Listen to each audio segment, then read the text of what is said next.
Seja bem-vindo ao Doc Money, o podcast onde médicos falam sobre dinheiro sem tabu.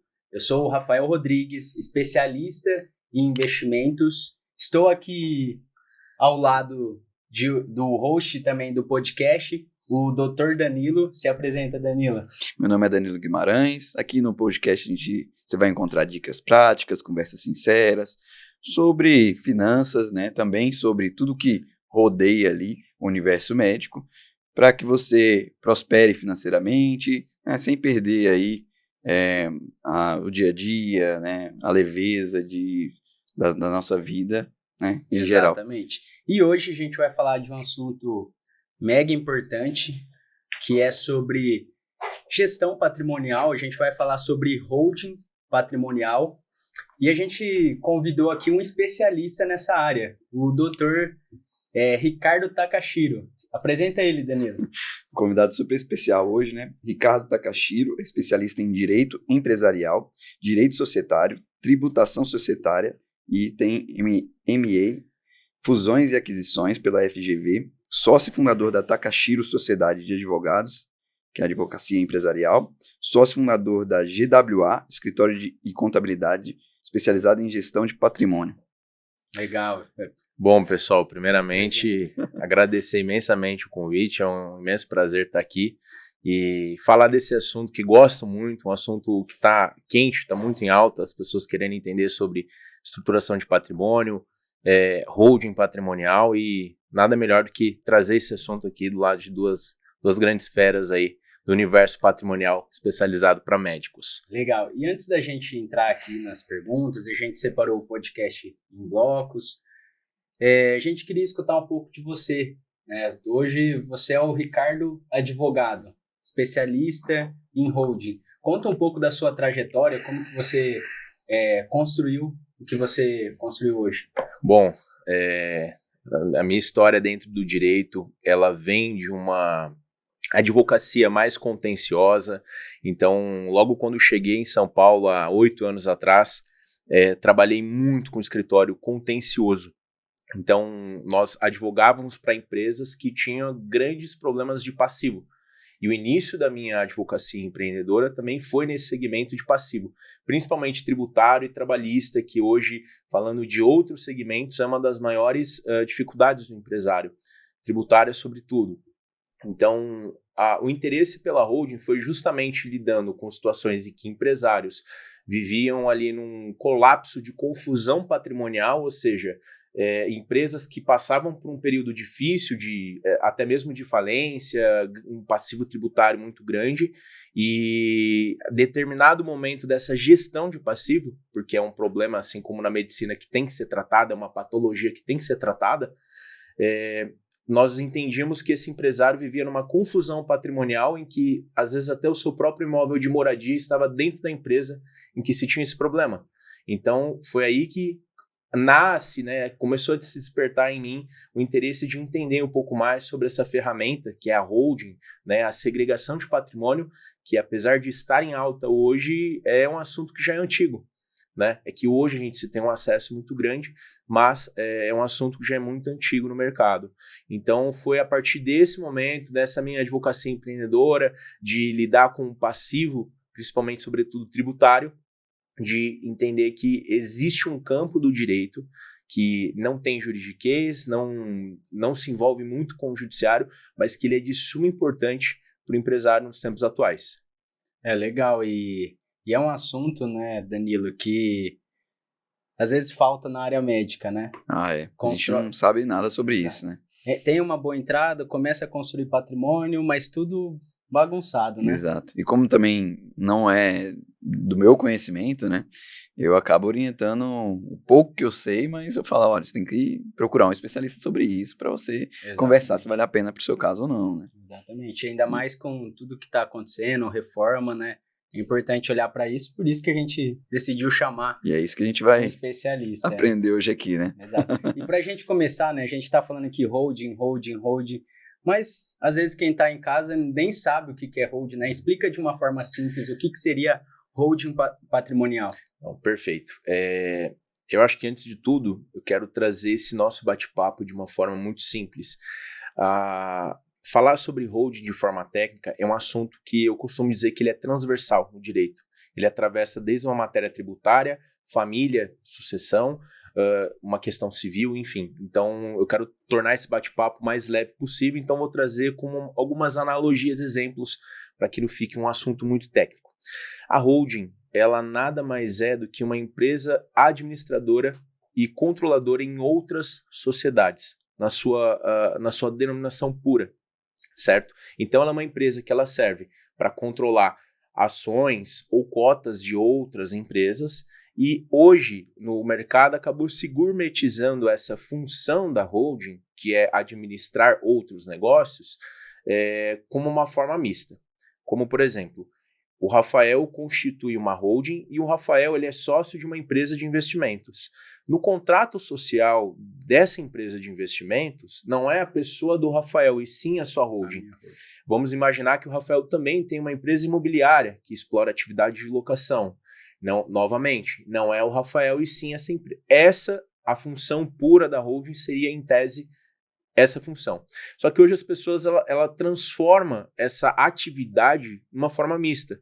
Então, ou seja, essa holding de forma segregada, essa holding patrimonial, ela pode explorar a atividade de locação, loteamento, ela pode ser sócia em outros negócios também. Então, hoje, a holding ela é estruturada tudo de acordo com que no caso aqui, o cliente, a pessoa ela atende o patrimônio e as suas intenções também, né? Existem holdings que você mistura com os negócios de operação e tem negócios que acaba se reservando num núcleo muito mais familiar.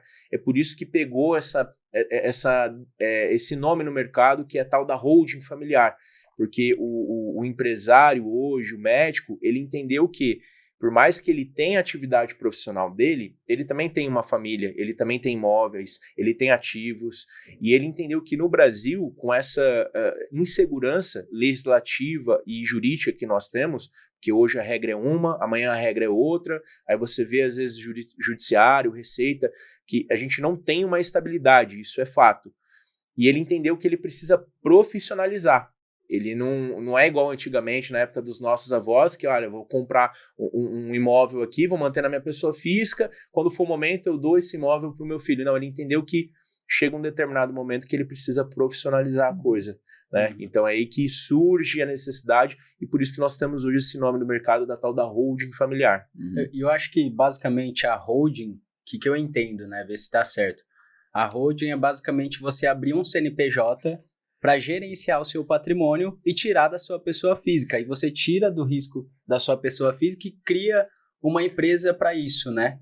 E vai existir vários tipos de holdings que a gente vai falar um pouco aqui também. Eu até queria saber isso, né? Logo de cara, assim, se existem outros tipos de holding, se é holding familiar, holding empresarial, como que funciona isso? Eu tenho um conceito, tá? Que ele é um pouco técnico, porque assim, juridicamente, naquilo que nós estudamos nas academias de ensino, a holding ela é exatamente isso que eu expliquei, ela participa no capital de outras empresas. Essa é a holding pura. No nosso mercado, começou a se gourmetizar. Então, para aquele núcleo familiar que tem, por exemplo, exploram atividades no agro, é a tal da holding rural. Aquele núcleo familiar que tem imóveis, a holding imobiliária. Então, eles tratam isso de forma mista. Ou seja, a família tem imóveis, a família tem ali algum determinado ativo, e ela também tem a função da holding. Então, acaba tornando isso de forma mista. E isso acaba sendo meio que uma denominação, né? Um costume do nosso mercado falar que, olha, isso é uma holding. Um apelido que a holding ganhou. É um complemento, é um plus, né? Então, assim, a holding, ela tem uma função de holding, só que ao invés da núcleo familiar abrir uma nova empresa para atividade imobiliária, ou enfim, outras atividades, eles mesclaram tudo em um CNPJ. Então, assim, ela não perde a sua essência, mas é justamente por mesclar que acabou que se estendeu aí longos apelidos, digamos assim, para as holdings, que vai desde a holding imobiliária, holding rural, e assim a gente se estende. E a pessoa pode ter mais de um tipo de holding. Com toda certeza. Então, eu tenho imóvel, vou fazer uma, eu tenho, sei lá, uma empresa, pôr as minhas empresas numa hold. Então dá para eu separar e me organizar assim. Sim. O que é muito comum acontecer no mercado é a pessoa, no caso aqui um médico que tenha imóveis e tenha outros ativos, ele constitui uma única holding. E as empresas abaixo, elas não necessariamente, a empresa imobiliária, ela precisa ser uma holding. Ela pode ser uma empresa de gestão de patrimônio próprio. Então, ao invés desta empresa ter este médico no capital social, é a sua holding. Porque essa sua holding, ela pode ter vários outros negócios. Ela tem, assim, uma função, eu digo assim, que de forma ilimitada. Né? Então ela consegue ser sócia tanto dessa empresa imobiliária, se eventualmente esse médico ele tenha participações, parceiros em alguns outros negócios, ele também pode envolver essa holding, né, como uma forma de representá-lo nesses outros negócios. Ah, legal. Então, por exemplo, eu sei que tem holding, por exemplo, só para aluguel.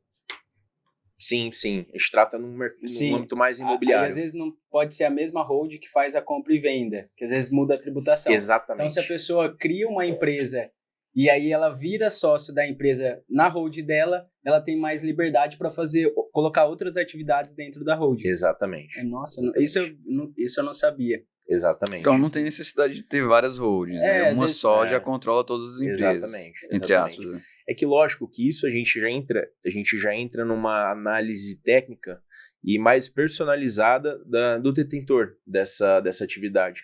Porque hoje o que é muito comum é investimentos ou em mercado financeiro, né, que é algo que eu converso muito com o Rafa, ou investimento em imóveis.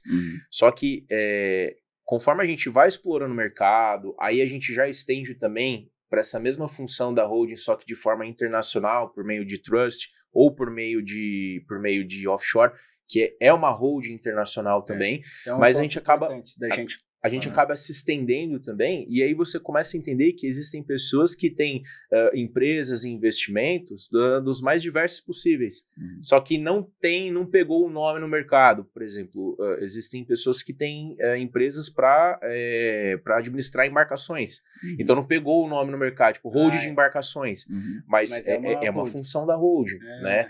Veículos colecionáveis, enfim, aí tudo vai de acordo com aquilo que a pessoa ela detém de patrimônio, o interesse dela de preservar e administrar isso. Legal. Você, até complementando o que você falou, fala um pouquinho, você comentou de offshore e trust. Às vezes quem está em casa não sabe, né? Então, se você puder explicar. Com certeza não vai saber. Explicar de forma simples. Não, isso aqui é um papo que se a gente pegar para ir a fundo, por isso que eu estou tentando trazer tudo de forma muito mais didática possível, se a gente for estender esse assunto, a gente vai por horas.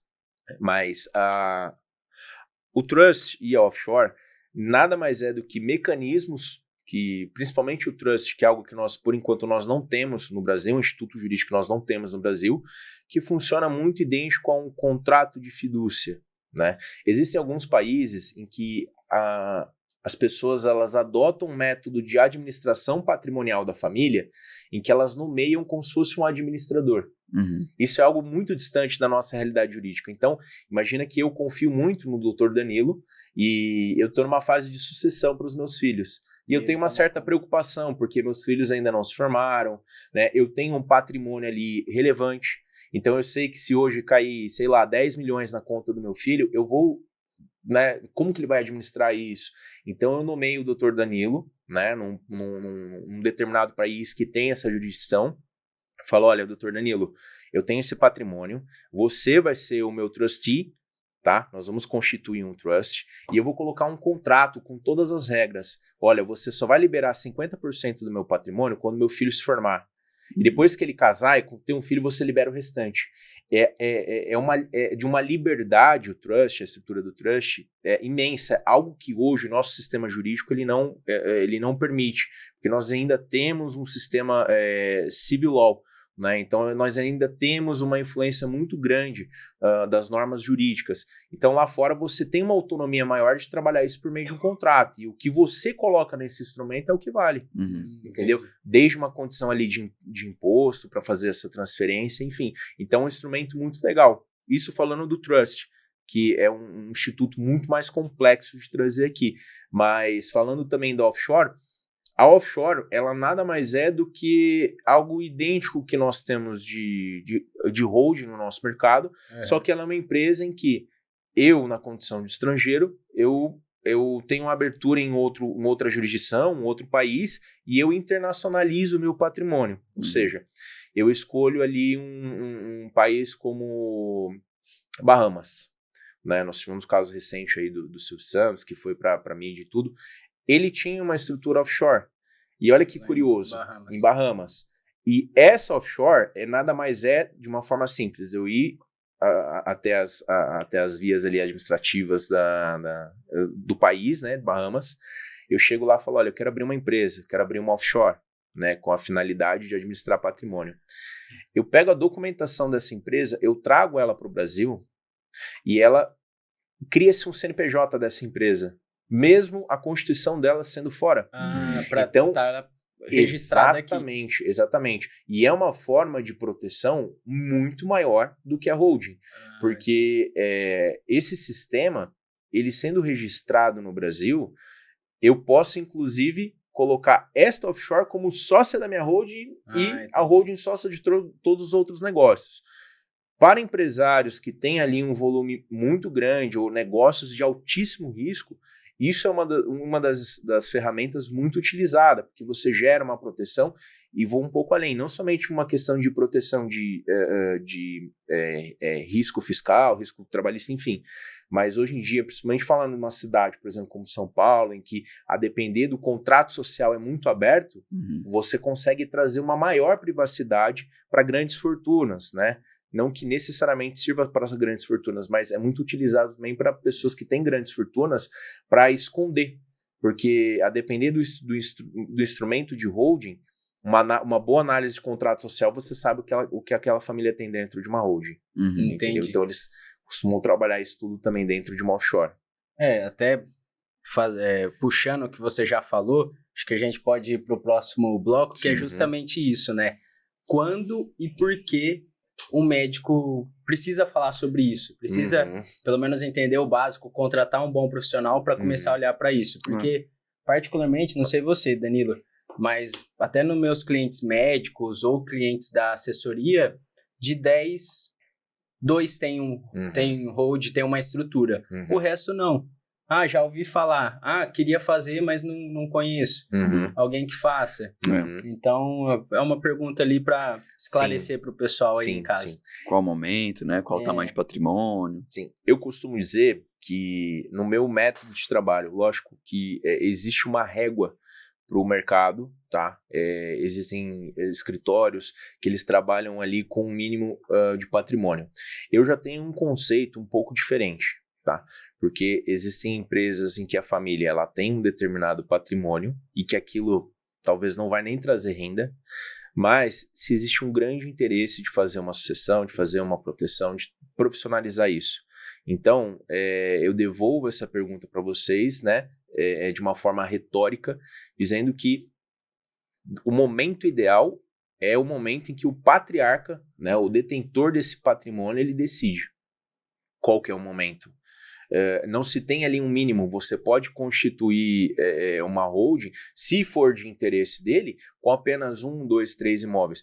Obviamente, né, que isso a gente entra numa questão de custo e tudo mais, eu sei que a gente vai tratar um pouco sobre tributação, mas existem mecanismos de sucessão em que a pessoa ela quer ter esse instrumento, ou ela quer começar a investir, né, ela tem um recurso, ela tem um ativo, ela tem um imóvel, ela tem um dinheiro guardado, ela quer começar a investir no filho, e ela quer tratar isso por meio de holding. Né? Aquilo que esse empresário ou esse médico errou lá atrás, ele já quer fazer isso em nome do filho.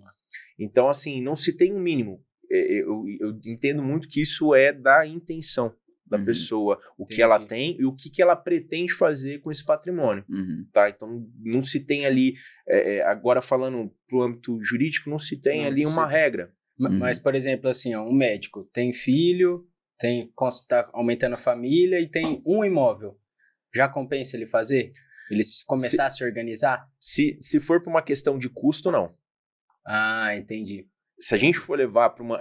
que a gente vai para 2 extremos. Entre um interesse pessoal da família, né, do núcleo familiar desse médico, e nós vamos para uma questão de custo. Existem situações em que o pessoal ele fala muito mais alto do que custo. Eu dei um exemplo, posso citar um exemplo aqui, o caso que eu trouxe aqui, tem um cliente que ele tem uma estrutura para preservar veículos de coleção. É uma empresa que só dá despesa para ele. Mas ele sabe o que ele vai fazer com isso, para quem que ele vai... Porque, de certa forma, ele nunca quis vender essa coleção, mas ele sabe como que ele vai trabalhar isso. E, assim, como você chega para um detentor de patrimônio desse e fala, não vale a pena. Ele sabe que ele vai ter um custo. Sim. Mas, então, é nesse sentido que eu quero trazer a título de exemplo de que isso tudo depende. Nesse seu caso, né, que talvez seja um dos mais comuns, né? O médico ele tem uma família, ele tem um único imóvel. Se a questão for só custo, não compensa. Não compensa isso. Então, qual o nível ali de patrimônio que fala assim, se você não tiver uma holding ainda, você está deixando dinheiro na mesa. Você está arriscando sem precisar. Na verdade, eu falo que a holding ela é uma ferramenta complementar e, novamente, né, de acordo com os interesses da família. Ela nunca vai ser algo que vai visar exclusivamente economia ou fazer dinheiro ou algo nesse sentido. Lógico, a depender daquilo que essa família pretende. Eu costumo dizer que não é novamente pela quantidade de imóveis, porque você pode ter 3, 4, 5, 10 imóveis, só que esses imóveis já têm uma finalidade que não gera proveito econômico. Então, até nesse caso aqui, uma holding, se a pessoa não tem ali um sucessor, não tem uma ideia de suceder, de administrar isso com os herdeiros, até nesse cenário com um volume considerável de imóveis, não vai valer a pena para ela, entendeu? Porque a gente tem que observar a questão de sucessão, para quem ela vai transferir, qual a finalidade dela ter essa empresa para fazer o gerenciamento do patrimônio, né? E o que ela vai fazer com esse patrimônio, né? Já teve casos de profissionais procurarem, principalmente médicos ali que estão num momento legal da carreira, de ter um imóvel de um elevado valor, que era sua própria moradia, que o planejamento dele não fazia nenhum sentido. Porque ele estava buscando única e exclusivamente uma questão ali de custo, então não fazia sentido para ele. E era um imóvel numa região muito bem localizada aqui, com seu valor ali agregado, mas para ele não fazia sentido. Então, por isso que eu chamo a atenção, né, quando a gente fala de holding, estrutura patrimonial, tudo depende da intenção da família. É um instrumento, é um instituto que ela não é por valor, né? Ela sim qual é a finalidade, para que você quer. É uma coisa personalizada. Personalizada, exatamente. Entender e vai de cada um, né? Basicamente levar para a pessoa jurídica, exatamente. Né? Ter ali um CNPJ. E na holding entra mais só patrimônio imobilizado mesmo ou investimentos também? Como é que... Investimentos financeiros. Isso. Sim. Bens e direitos mesmo, né? Por exemplo, sei lá, carros, investimentos em fundos, multimercado, em ações, fundos imobiliários, tudo isso entra ou é só imóveis? Sim. Ela tem essa função também. Eu só chamo a atenção que o nosso trabalho como consultor acaba sendo um jogo de quebra-cabeças. Porque a gente falou até aqui agora de intenções, de ativos, aquilo que ela pretende, questão sucessória. Aí a gente tem um outro lado da moeda que é a parte tributária, né? Existem ativos que sim, pode muito bem ser explorado dentro de uma holding, porém, tem uma questão tributária. Aí aqui a gente começa a falar sobre custo. Se a gente fala de uma empresa que ela detém, um médico que ele detém alguns fundos de investimento, ele obviamente ele visa lucro. Então, nesse caso, como que a gente coloca isso numa equação, trazendo para uma holding que a gente vai ter uma tributação um pouquinho mais salgada em relação à pessoa física? Então isso acaba não valendo a pena, tá? Nesse sentido, rentabilidade. Só que existem outros mecanismos, né, que estão em colaterais com a holding. Ela não é uma holding, ela é uma estrutura patrimonial preservada para operacionalizar em mercado financeiro. Ou até mesmo a depender da ousadia e do conhecimento da família, ou até mesmo, aí aqui a gente começa a falar de valores. Aí a depender do que ela tem de aplicações financeiras, aí sim, a gente pode utilizar do instrumento da holding para justamente comprar ações e participar de outros capitais que acaba sendo a natureza da holding própria, assim, a pura em si. Então, eu posso fazer uma holding, se eu quiser tirar meus investimentos da pessoa física, para investimentos financeiros. Uhum. Então, tipo assim, essa holding só vai ser para isso, para eu pegar, comprar ações, fundo imobiliário, renda fixa, fundos. Posso fazer isso? Eu vou dar um conteúdo plus aqui, olha que interessante.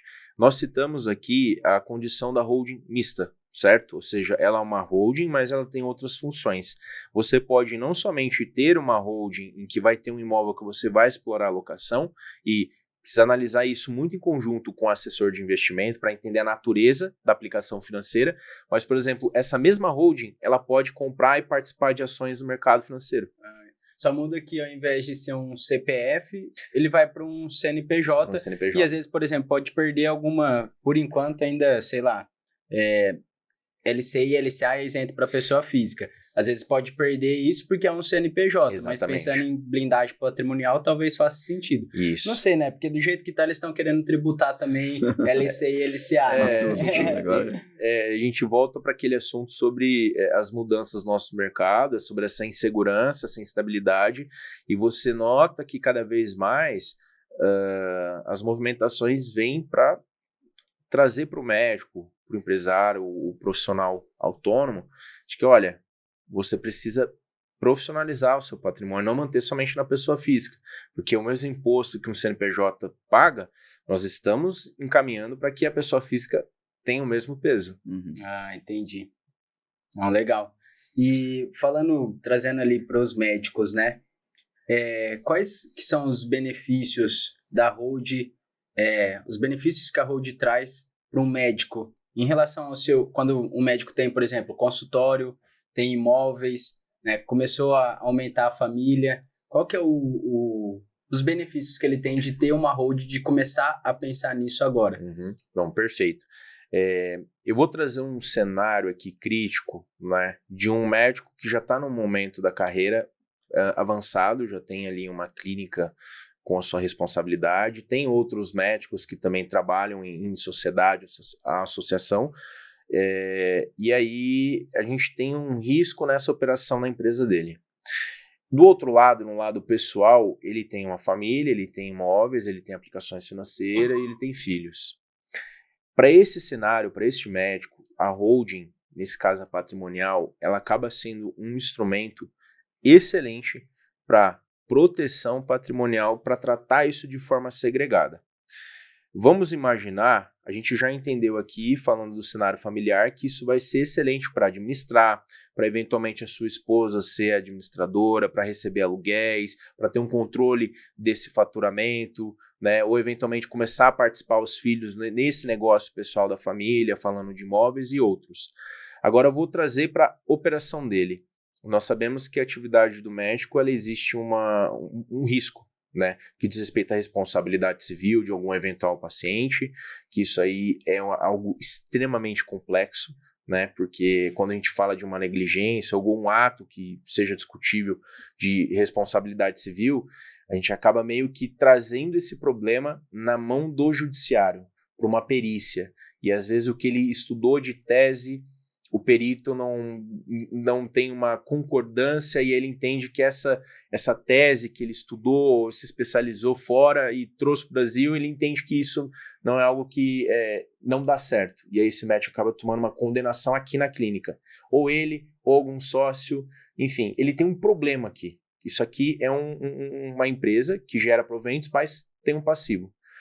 Se eventualmente ele responde um processo e esse processo acaba tendo alguma ordem de penhora, alguma fase um pouco mais crítica, se esse patrimônio familiar está em nome dele, tudo canalizado nele, tudo no CPF, numa eventual desconsideração, isso vai diretamente ser uma garantia para esse processo. Para o CPF dele. Então, mesmo que ele tenha uma empresa, um CNPJ, exatamente, dependendo do processo, eles vão ali no patrimônio da empresa, se não tiver, eles vão para os CPFs que são sócios. Exatamente. E eu vou pode um pouquinho bloquear além. patrimônio, algo assim, né? Exatamente. E eu vou um pouquinho além, que isso aqui vai chamar um pouco a atenção do público em geral. Precisa observar qual que é o tipo societário dessa clínica. É muito comum o médico, quando ele vai constituir com a abertura da sua empresa com a contabilidade, ele abrir ali a sua clínica como empresário individual. Uhum. O empresário individual é direto, não tem nem distinção, é direto. Tomou um passivo aqui, tudo que está no CPF dele já é passível de penhora, garantia. Nós temos também um outro problema, que a gente diz respeito à questão do excesso de processos que nós temos no judiciário, em que ocorrem ordens de penhora, principalmente em processos muito complexos, de forma indevida. Então você imagina um médico que ali ele está numa discussão judicial, e, como disse, ele tem um problema, ele tem um passivo, ele precisa resolver esse passivo. Só que, de repente, ele pega do outro lado da mesa um advogado um pouco mais ousado e ele explora uma tese de bloqueio, de garantia desses bens. Basta uma canetada do juiz para desconsiderar, colocar o patrimônio dele em garantia nesse processo.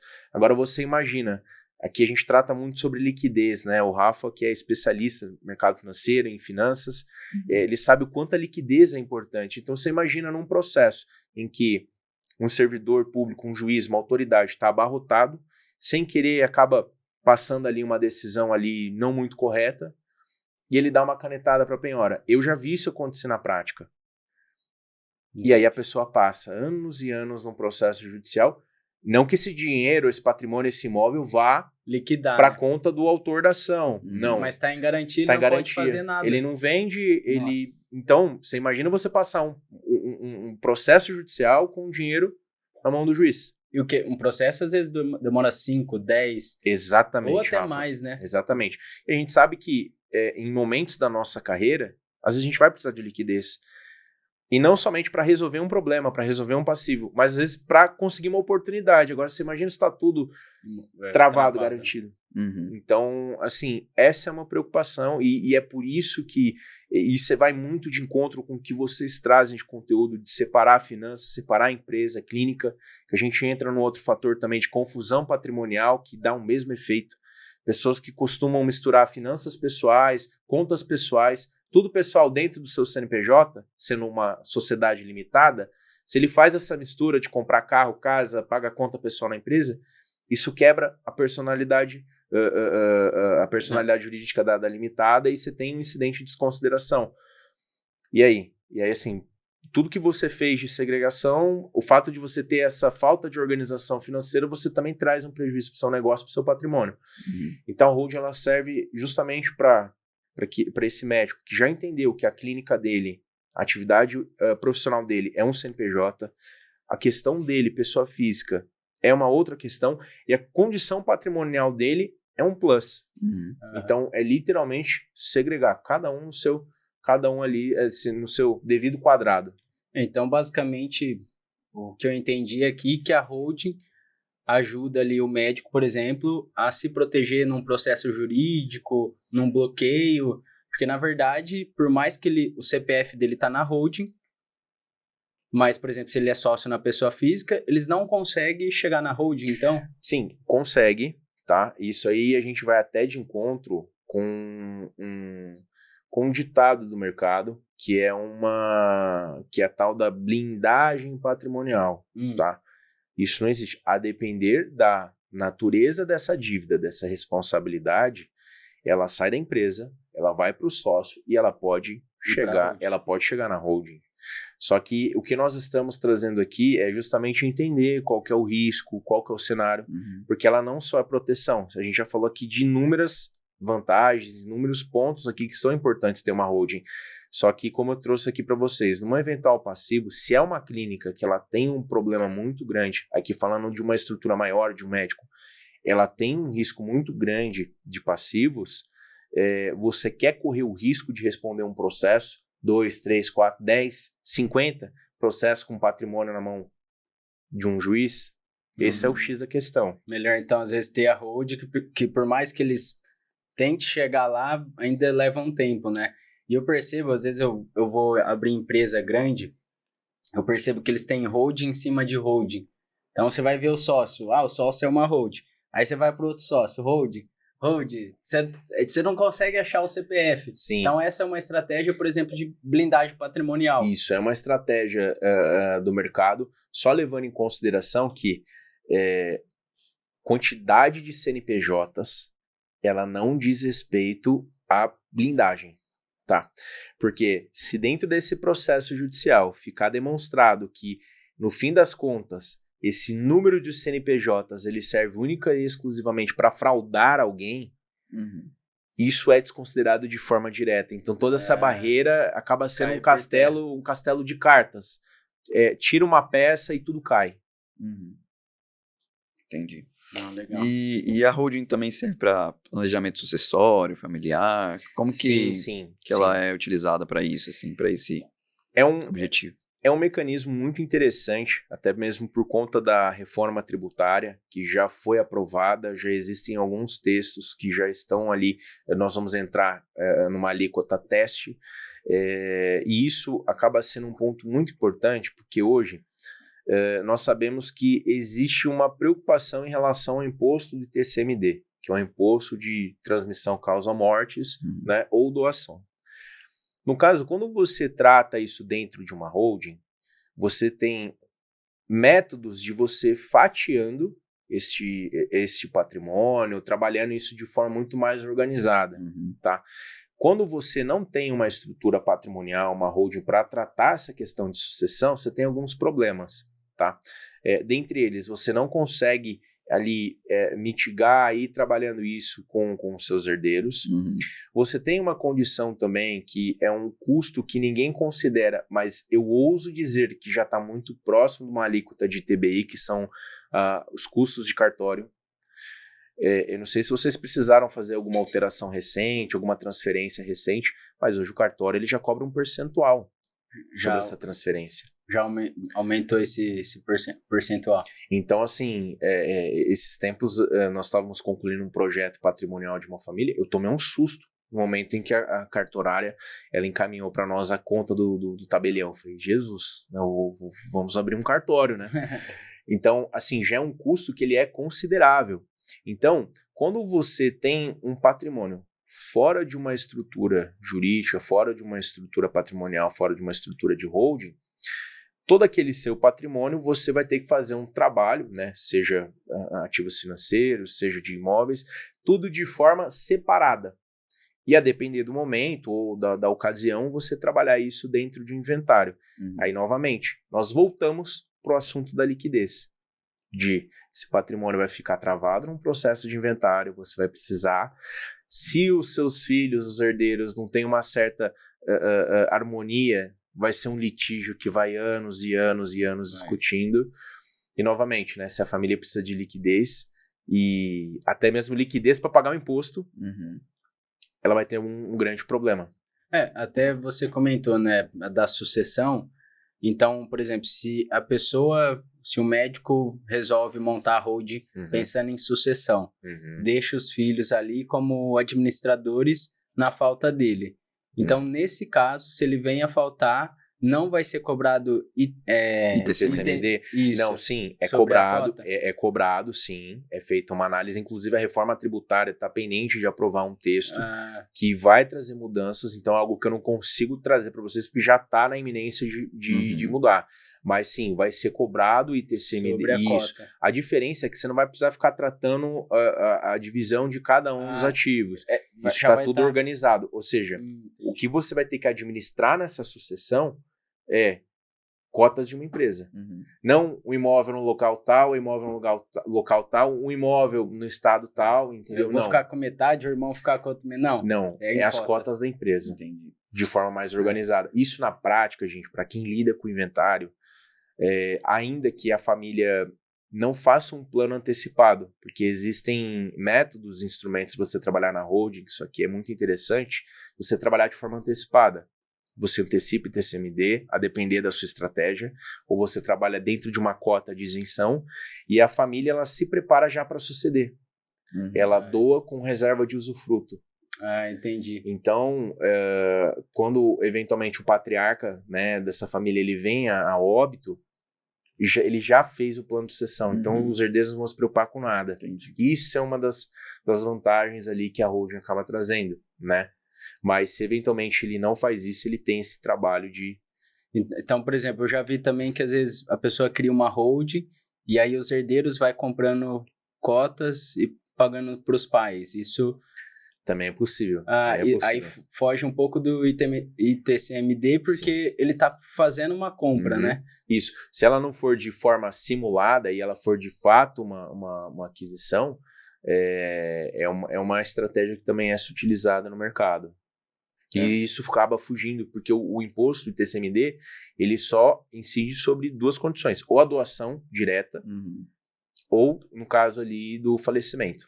Então, pelo que eu entendi, ela não elimina e nem reduz custos, ela só organiza de forma paulatina para que você consiga fazer essa sucessão assim, mais organizada, assim, vamos dizer. É que aí a gente já entra num campo, né, mais técnico, profissional, é que tudo depende do planejamento da família, mas existem formas, sim, de isso ser trabalhado de uma condição de economia tributária gigantesca.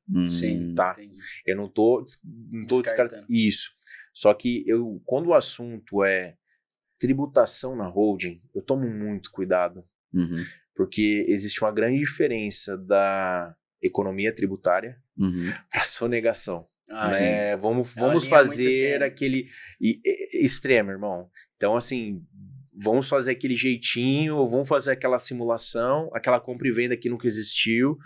Então, eu tomo muito cuidado com isso. Mas sim, se o planejamento familiar sucessório é feito de forma antecipada, novamente, tudo estando dentro de uma holding, você consegue organizar isso e já prevê isso.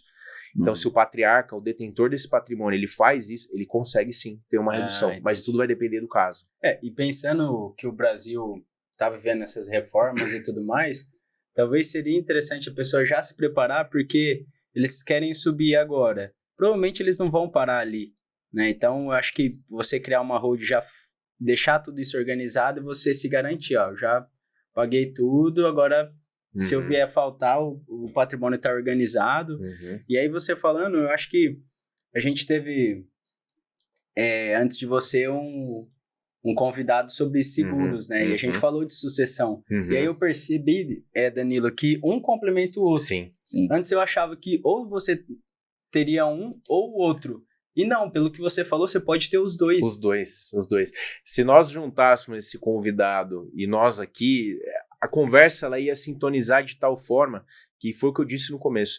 A matéria de holding e segregação, estrutura patrimonial, ela é transversal, ela atravessa a parte financeira, a parte de seguros. Podia juntar então, os três juntos, né? Sim, o contador também, daria... a contabilidade também, pô. Total. Verdade. Então faz total sentido aqui. Cara, é possível colocar menores de idade nessa holding? Como que você... faz isso, assim? Claro. E esse é um assunto muito interessante, porque sim, tem como você colocar menores na sua estrutura de holding. A única vedação que nós temos hoje é em relação à administração, mas é muito importante diferenciar o cotista ou o acionista dessa estrutura para administrador. Eu já deparei com estruturas no mercado em que os filhos, eles tinham uma participação de uma holding, eles eram menores de idade, e a administração, ela era inteiramente dos pais. Logicamente que existem alguns cuidados que tem que se tomar ali, não é uma estrutura que você acaba utilizando também para eventual jeitinho, fraudes, mas sim, dentro de um planejamento você consegue colocar um filho menor. Aí ele entra como cotista e não como administrador, seria isso? Vai poder ser administrador depois dos 18, por exemplo. Depois que ele atinge a maioridade. Ou você pode falar assim, não, eu só vou... esse patrimônio você só vai administrar quando você fizer 25 anos e terminar a faculdade. Eu posso colocar esses poréns na holding? Esse é um ponto, inclusive, que patrimônios de uma maior proporção, eles acabam buscando a estrutura, que isso é o que nós mencionamos sobre o trust. Tá. No Brasil, infelizmente, não. Isso é algo que a gente não consegue trabalhar. Inclusive, em estruturas de holding patrimonial, é muito difícil um patriarca, no momento em que o seu filho é menor, ou já atingiu até a maioridade, colocá-lo dentro de uma holding. Explico por quê. É uma fase da vida em que esse filho ele pode ter um problema de sinistro, né? Principalmente quando a gente fala assim, de uma determinada estrutura familiar, é um filho que muito provavelmente ele vai ganhar um carro ali com uns 18 anos.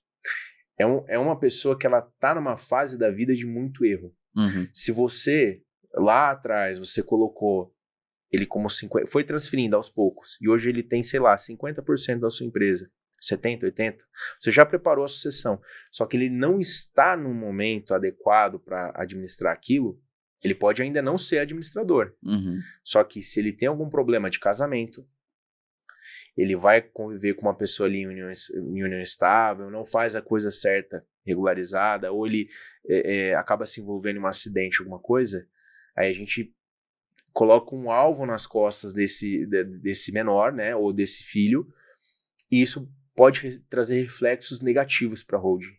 Então, é algo que assim, precisa ser analisado com muito cuidado. Existe a possibilidade? Existe, mas é algo que, assim, hoje, falando no geral, quem faz a estrutura, acho que cada um conhece o seu núcleo familiar, falando, não é o momento de fazer isso. Uhum. Entendi. Mas é algo que pode ser feito sim.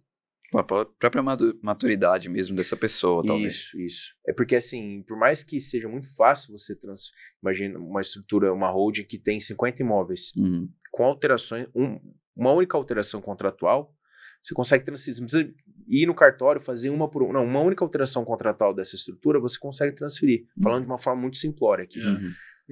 Só que para voltar isso para você, então, assim, se o seu filho tem algum tipo de problema ali, você tem que ter um cuidado. Aí isso foge da esfera jurídica, Sim. entra numa questão muito mais Familiar, pessoal da né? família. Exatamente.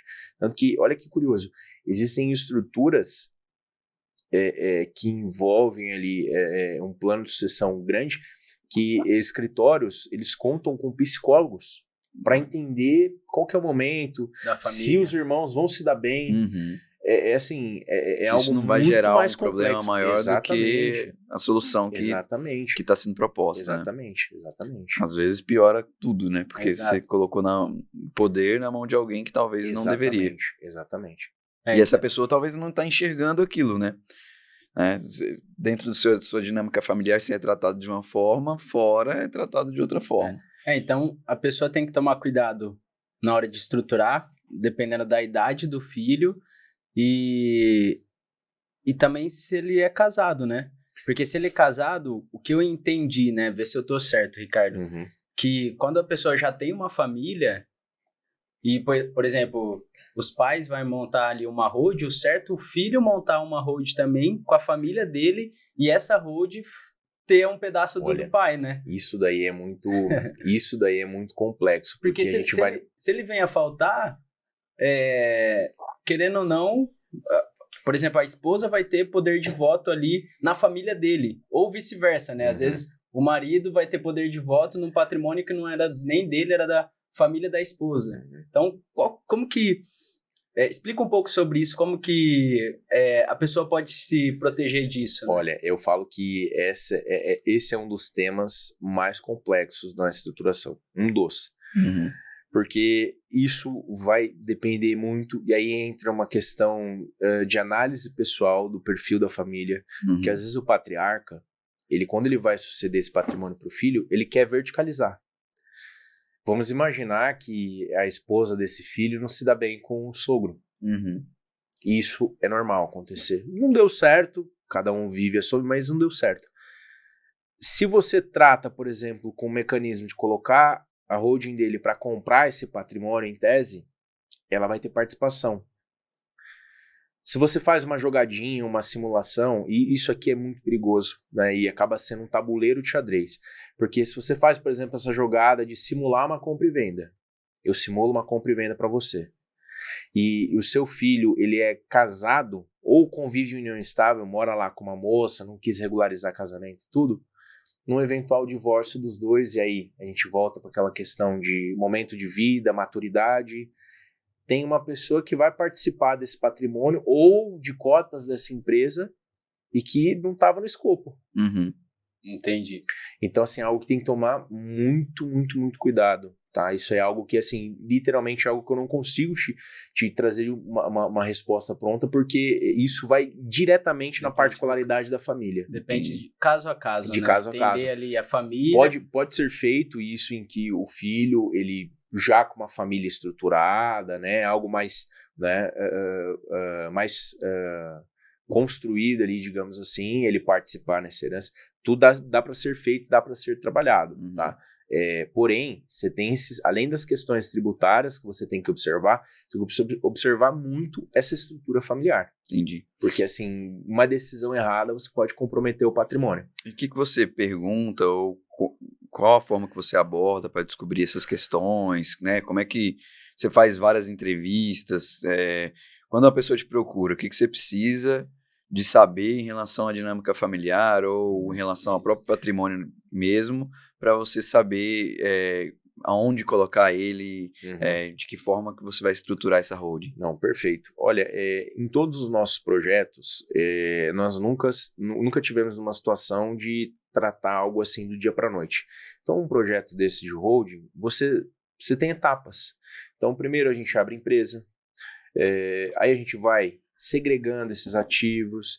Entendi. Até essa transformação acontecer, você tem um prazo para ir conhecendo esse cliente, para ter acesso a esse cliente, porque é um assunto que é delicado.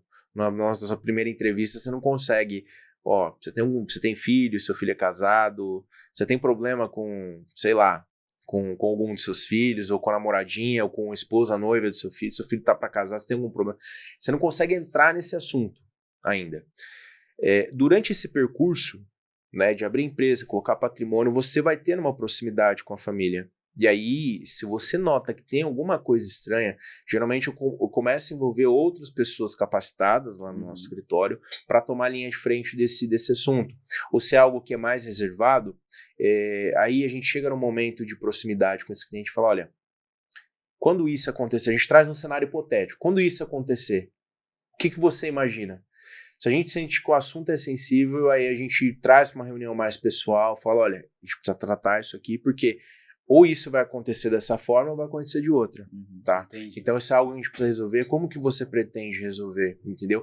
Só que é uma fase do projeto em que a holding já existe, o patrimônio já está dentro, já está tudo administrado, a empresa está rodando, né? Mas é um assunto que é justamente a fase de sucessão, precisa ser conversado ali com muito cuidado. Entendi. Em relação a mudando um pouco de esfera, né, a reforma tributária, né, eu ouvi falar que, assim, a holding meio que deixou de ser tão vantajosa como era antigamente com essa nova reforma. Vale a pena ainda com a reforma? O que a reforma está impactando a holding hoje? Sim, aqui especificamente falando dos aluguéis, nós temos alguns outros temas, principalmente na parte de sucessão, que ainda está pendente de ser aprovado esse texto, tá? Então, esse cenário de reforma é uma insegurança, porque a gente está trocando o pneu do carro com o carro em movimento. O que nós já temos hoje aprovado é o IBS e o CBS nas relações de locação. Isso vai trazer um aumento, de fato, para os contratos de locação. Impostos. Isso, são os impostos. Porque hoje, praticamente, o IBS-CBS ele vai substituir PIS, COFINS, ISS e esses outros impostos que atualmente as relações de locação ela não tem. Então você vai ter ali um custo adicional desse IBS-CBS, só que cada um desses contratos vai ser tratado de uma forma. Eu até fiz um conteúdo recente falando sobre IBS-CBS, porque as pessoas elas têm a visão de que, nossa, é um prejuízo total. Óbvio. Para quem está acostumado a sonegar imposto e para quem está acostumado ali a não pagar nada e ter um único imóvel e seu objetivo com holding é única e exclusivamente economia, por óbvio não vai valer a pena. Agora, na equação, no momento de análise tributária, quando você entende que aquela família de fato tem renda de locação, tem mais de, sei lá, 4 imóveis, você tem alguns pontos que fogem da isenção da pessoa física para esse novo texto da reforma, isso vai valer a pena sim, porque o IBS-CBS, ele essa novidade da reforma, ela não vai ser somente para as holdings, vai pegar na pessoa física também, ou seja, esse IBS-CBS, para aquelas pessoas que têm mais de 3 imóveis e rendas desses contratos acima de 240 mil ano, se não me falha a memória, ela também vai ter que fazer uma contabilidade, fazer um recolhimento de IBS-CBS, mesmo sendo pessoa física. No ano, isso. Então ela vai ter que recolher também o IBS-CBS. Entendi. Esse texto ele foi aprovado recentemente, agora, Então, assim, é algo que existe um período de alíquota teste que a gente não sabe como isso vai funcionar. Existe um órgão que vai fiscalizar especificamente, porque, de certa forma, você tira ali ISS, ICMS dos estados e municípios, e você meio que cria o IVA, que é o Imposto Único. Cara, como é que isso vai ser administrado numa esfera de administração pública? Então, assim, existem vários fatores da reforma que a gente está num cenário de incerteza. Essa questão ainda não está bem definida, então. Não está bem definida. De como que vai ser, né? Como que vai se comportar, tudo. O procedimento, principalmente na fase de alíquota teste. O que nós temos de certeza? IBS, CBS está aprovado. Então, por que vai se tornar mais custoso? Olha, para os contratos de locação, isso vai aumentar, porque hoje, para quem tem uma holding, ela tem uma condição tributária e com o IBS, CBS, ele vai ter uma alíquota a mais. Isso é um fato. Existem alguns pontos que vai acabar reduzindo esse IBS, CBS. Certo? A pessoa física, que antes não tinha, ela vai ter a depender da condição de imóveis que ela tem, né, na sua carteira. Então, assim, é algo que cada vez mais se tem uma análise minuciosa, né, de entender se faz sentido ou não para essa pessoa ter holding, mas não especificamente, olha, entrou a reforma, já não vale mais a pena. E foi como eu trouxe aqui. Para aquele cara que tem vários imóveis, recolhe, tem ali os seus proventos de locação e não declara nada, para esse cara vai ser um custo, óbvio, né? Mas para aquele cidadão que faz os seus recolhimentos e tudo, e já tem uma quantidade expressiva, se o IBS-CBS, na condição pessoa física dele, vai incidir, para que ele vai manter os imóveis na pessoa física? Entendi. Porque o mesmo IBS-CBS que recai na jurídica, recai na física. Então, a depender do cenário, não vai fazer sentido, mas se a questão não for economia exclusivamente, a holding ela vai continuar ali tendo a sua mesma validade. Papel, né? Então, assim, basicamente o médico, ainda vale a pena o médico fazer a holding mesmo com essas mudanças. Com toda certeza, com toda certeza.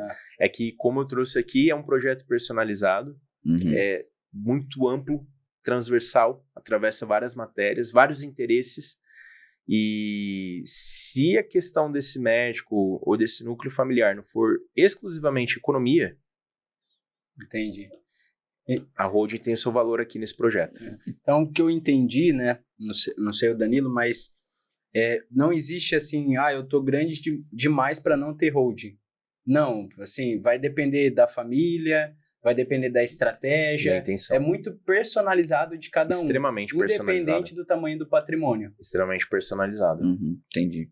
E assim, falando de custos, assim, tem um custo fixo, depende do tamanho do patrimônio, qual que seria o custo para ele ter uma holding? Ou, por exemplo, a partir de, sei lá, 1 milhão em imóvel, o custo já começa a fazer sentido, abaixo disso o custo vai pesar um pouco. Explica um pouco sobre isso. Eu costumo dizer que tudo vai depender do projeto. A estrutura de holding, ela não existe uma tabela ali.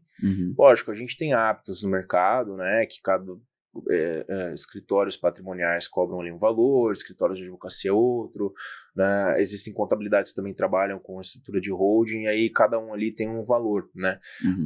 Mas eu costumo dizer que a maioria, e assim, eu tenho um acesso amplo, né, desse mercado, faço parte de grandes grupos de planejadores patrimoniais, e geralmente tudo depende do projeto.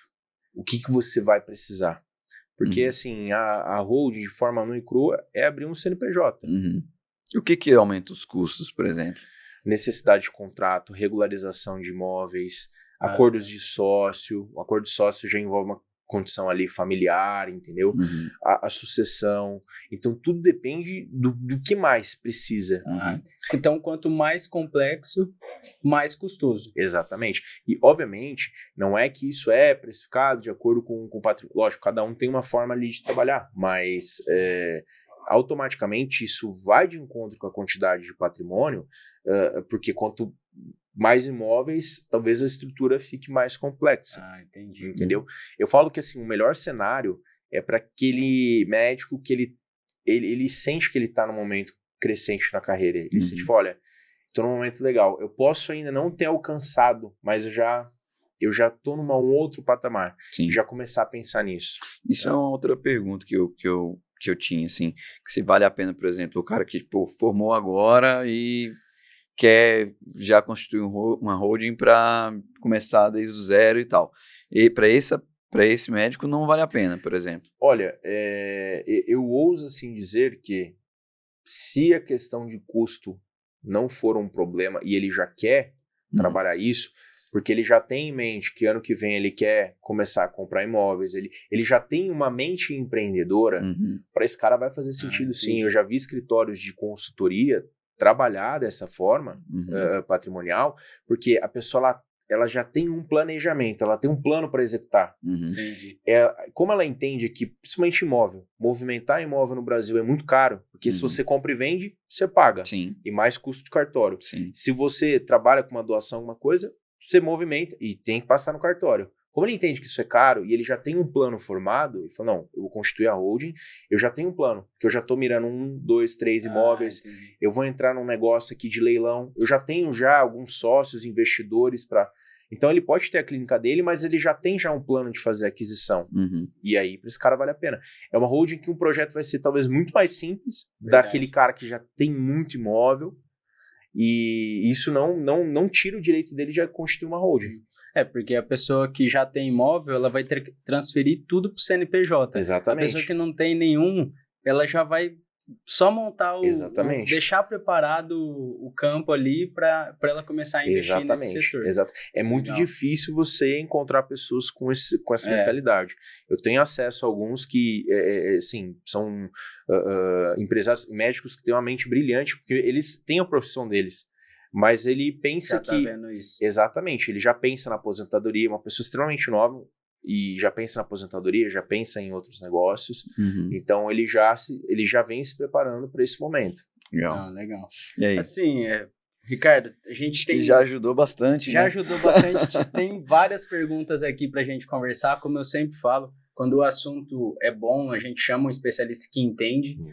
O assunto vai fluindo e a gente não acaba as perguntas. Pode ter um segundo episódio aí. Mas a gente está caminhando para o fim. A gente tem um bloco aqui. Um bloco que chama Minuto Doc Money. Explica um pouco para ele. Minuto Doc Money a gente faz uma pergunta para você que não estava aqui no script e você tem 1 minuto para responder. Tá, perfeito. E aí, geralmente, o entrevistado, ele responde assim da maneira que ele gosta. Isso. Igual, por exemplo, o último ele respondeu em 10 segundos. Você vai ter 1 minuto. 1 minuto. Tá bom. Vamos lá. Pode ler uma aí. Beleza. Você vai fazer uma também, Rafa? Ou você quer... Não, acho que dá pra gente fazer uma. Uma Escolhe só. A melhor aí. Tá. Então, que conselho você daria a todo médico que está construindo patrimônio, pensando no presente e no futuro, nesse momento?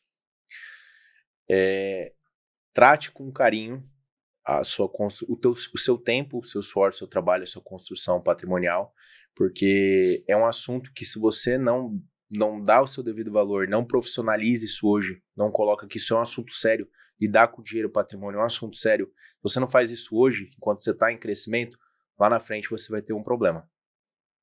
Legal. Legal. Você contou, eu não contei. Não foi nem 20 segundos. Foi bem. Não, legal, obrigado, Ricardo. Só agradecer, né, pela contribuição. Você tem uma mensagem final aqui para os médicos? E pode assim, olhar para também como te achar, né, como te encontrar nas redes sociais, como que o médico pode te procurar para fazer, enfim, essa consulta para saber se realmente faz sentido para ele ou não ter essa holding. Né? Exato. Bom, meu contato em todas as redes sociais, meu sobrenome não ajuda muito, né? Ricardo Takashiro, em todas as redes sociais, você consegue encontrar, inclusive em pesquisa no Google, vai sair lá o endereço do nosso escritório.